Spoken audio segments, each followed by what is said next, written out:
আসসালামু আলাইকুম বন্ধুরা, আজকে আরও একটি নতুন ভিডিও নিয়ে চলে এসেছি। তো আজকে আমি তেল, ভিনেগার, কেমিক্যাল এবং ফ্রিজ ছাড়াই কিভাবে কাঁচা আম খুব সহজেই 1 বছর পর্যন্ত সংরক্ষণ করে রাখতে পারবেন তারই একটি গোপন টিপস আপনাদের সঙ্গে শেয়ার করব। আশা করছি এই টিপসটা আপনাদের অনেক উপকারে আসবে। তো প্রথম থেকে শেষ পর্যন্ত ভিডিওটি দেখার অনুরোধ রইল। ভিডিওটি ভালো লাগলে লাইক, কমেন্ট, শেয়ার করতে ভুলবেন না। আর চ্যানেলটিকে সাবস্ক্রাইব করে আমার সঙ্গে থাকবেন। তাহলে চলুন শুরু করা যাক। তো বন্ধুরা দেখুন, এখানে আমি মোটা সাইজের 4টে আম নিয়েছি, আর গাছ থেকে টাটকা পাড়া কাঁচা আম। তো আমগুলো আমি খুব ভালো করে ধুয়ে নিয়েছি। ধোয়ার পরে আমি আমগুলোকে এইভাবে রেখেছি, আমের গাটা যেন শুকিয়ে যায়। তো এখন আমি এটাকে একটা সাইডে সরিয়ে রাখছি। এবার আমি গ্যাসটা অন করে দেব। দেখুন, গ্যাসটা আমি অন করে দিয়েছি আর একটি কড়াই বসিয়ে দিয়েছি। কড়াইতে এখন আমি দিয়ে দিচ্ছি জল। এখানে আমি মেজারিং কাপ মেপে দিয়ে দিচ্ছি 3 কাপ জল।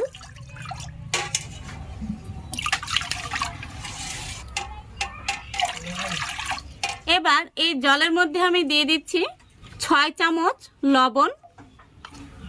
এখানে আমি বড় চামচের 6 চামচ দিয়ে দিচ্ছি।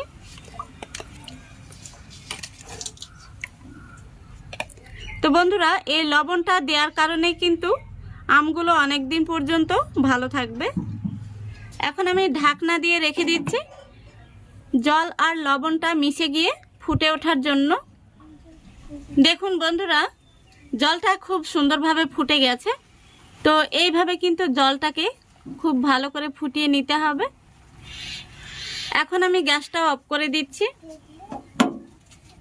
এবার জলটাকে আমি এইভাবেই ঠান্ডা করে নেব। জলটা এদিকে ঠান্ডা হতে থাক। এবার আমি এদিকে আমগুলো কেটে নেব। দেখুন, জলটা খুব সুন্দরভাবে শুকিয়ে গেছে। এখন আমি এখানে একটি হেসে নিয়ে নিচ্ছি। তো বন্ধুরা, এখানে কিন্তু আমগুলো খোসা সমেত কাটতে হবে। এখানে আমি শুধুমাত্র বোটাটা এইভাবে ফেলে দেব।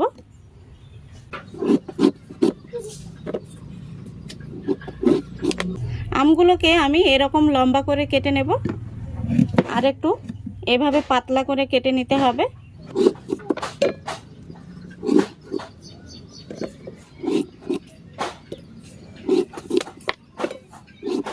আশা করি দেখতে পাচ্ছেন আমি কিভাবে আমগুলো কেটে নিচ্ছি। দেখুন, এখানে আমি সবগুলো আম কেটে নিয়েছি। এই দেখুন কতগুলো হয়েছে দেখুন।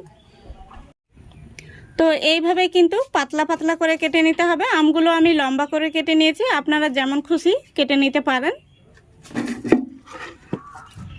এবার এখানে আমি একটি কাচের বয়ম নিয়েছি। বয়মটা খুব ভালো করে ধুয়ে পরিষ্কার করে নিয়েছি। এখন আমি এই বয়মের মধ্যে এই আমগুলোকে ভরে নেব।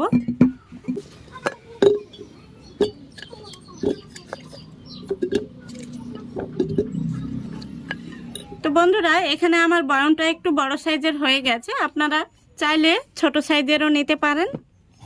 দেখুন, আমগুলো আমি বয়মের মধ্যে ভরে নিয়েছি। এখন এই আমের মধ্যে দিয়ে দিচ্ছি আমি 6টা কাঁচা লঙ্কা।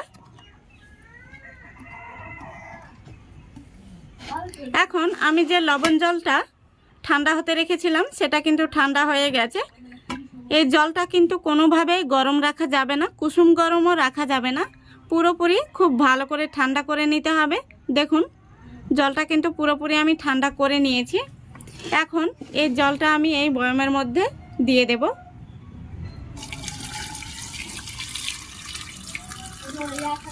জলটা এমনভাবে দিতে হবে আমগুলো যেন জলের মধ্যে ডুবে থাকে।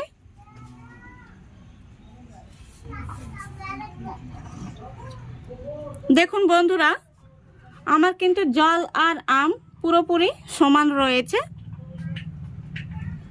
যতটা পরিমাণে আম রয়েছে ততটা পরিমাণেই কিন্তু জল হয়েছে, একদম সঠিক হয়েছে। এই দেখুন, আশা করি দেখতে পাচ্ছেন। এখন আমি বয়ামের মুখটা লাগিয়ে দেব। তো খুব ভালো করে কিন্তু টাইট করে লাগিয়ে দিতে হবে।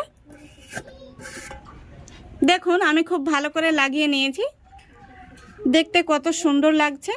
বন্ধুরা, অফ সিজনে কিন্তু এই কাঁচা আমটা আপনারা আচার করেও খেতে পারবেন, অথবা কাঁচাও খেতে পারবেন, খুবই ভালো লাগে। এই টেস্টটাও কিন্তু দারুণ হয়, যেহেতু এর মধ্যে লবণ জল রয়েছে এবং কাঁচা লঙ্কাও রয়েছে। তো এই আমের টেস্টটাও কিন্তু খুব সুন্দর হয়। তো এইভাবে কিন্তু আপনারা যে কোনো ঠান্ডা জায়গায় রেখে দিতে পারেন, অথবা নর্মাল ফ্রিজেও কিন্তু রেখে দিতে পারেন। 1 বছর পর্যন্ত কিন্তু খুব ভালো থাকবে।